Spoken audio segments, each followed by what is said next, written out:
Hi, I'm U.S. Senator Rob Portman. I want to talk to you today about China's long-running effort to steal cutting-edge research and intellectual property from American universities and academic institutes.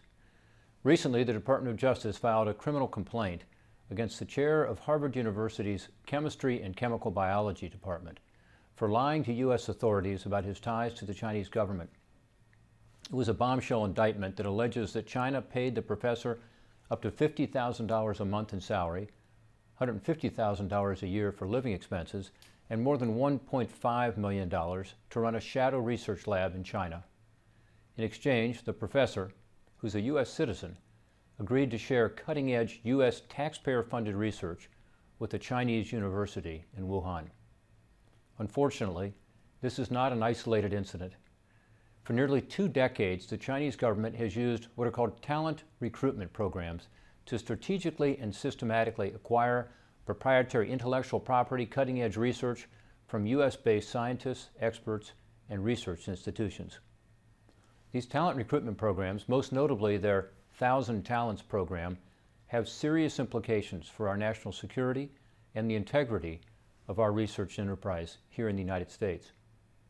As chair of the Senate Permanent Subcommittee on Investigations, I released a report last fall detailing how the researchers recruited into the 1,000 Talents program are often required to steal intellectual property from their host educational institutions in the U.S.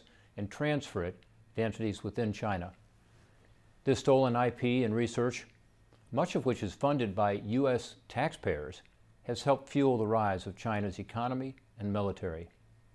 What's worse, we found out during our investigation that the FBI and other federal law enforcement agencies have been generally aware of this problem for years, but until very recently did nothing to stop it. We cannot allow U.S. taxpayer-funded research to be misappropriated to benefit our rivals. I think that's something Republicans and Democrats can agree on. That's why I'm working on bipartisan legislation to crack down on this problem and ensure taxpayer dollars and world-class research enterprise are protected here in America. While we should continue to attract the best and the brightest, continue to have exchange programs with China and other countries, we cannot stand idly by as our research, particularly that funded by American taxpayers, falls into the hands of our global competitors.